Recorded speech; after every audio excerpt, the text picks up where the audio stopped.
काय रे म्हणा, आता किती दूर जायचं आपल्याला? चालून चालून थकून गेलो मी. अरे चाल अजून थोडंसं. अरे किती चालायचं भाऊ अजून? अरे तू तर म्हणे जंगलात मोर आहे, लांडोर आहे, हरिण आहे, रोही आहे, इथं तर काहीच नाही. अरे थांब ना थोडंसं, तुला मोरच दाखवतो मी. अरे अरे रे, हे काय रे? थांब जरा, मला चांगलं पाहू दे.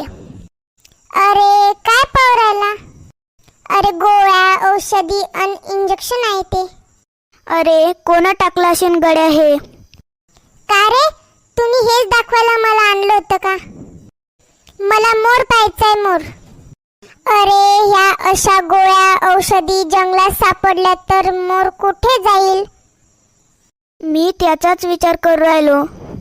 माणूस लय स्वार्थी आणि बदमाश झाला. अरे गरिबांना वेळेवर गोळ्या औषधी भेटत नाही आणि इथे एवढा मोठा ढीग. मला वाटतं बहुतेक एक्सपायर व्हायला असेल तो. अरे अशा गोळ्या औषधी न्यागंगा अभयारण्यात सापडल्या होत्या. Zee24 तासवर त्याची बातमी पण आली होती. अरे हा, ते बुलढाण्याचे वन्यजीव सोयरेवाले. त्यांनी तर 50 पोते दारूच्या बॉटला जमा केल्या होत्या त्या जंगलातून. अशानं कसं होईल आपल्या देशाचं?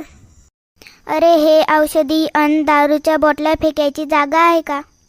माझी सर्वांना हात जोडून विनंती की जंगलात पशु पक्ष्यांना इजा होईल असे कृत्य करू नका.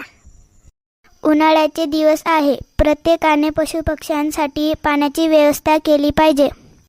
मनुष्य बुद्धिमान प्राणी आहे.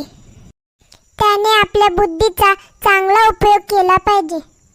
गण्या, आपण एक काम करू.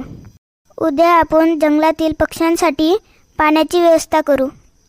याच झाडावर आपण पक्ष्यांसाठी पाण्याचे पॉट लावू आणि त्यामध्ये पाणी टाकण्याची रोज व्यवस्था करू. आणि या रस्त्याने जाणाऱ्या प्रवाशांना आम्ही विनंती करतो की त्यांनी आपल्या जवळचे थोडेसे पाणी त्या पॉट मध्ये टाकावे. निसर्ग वाचवा, पशुपक्षी वाचवा. जय वन्यजीव सोयरे.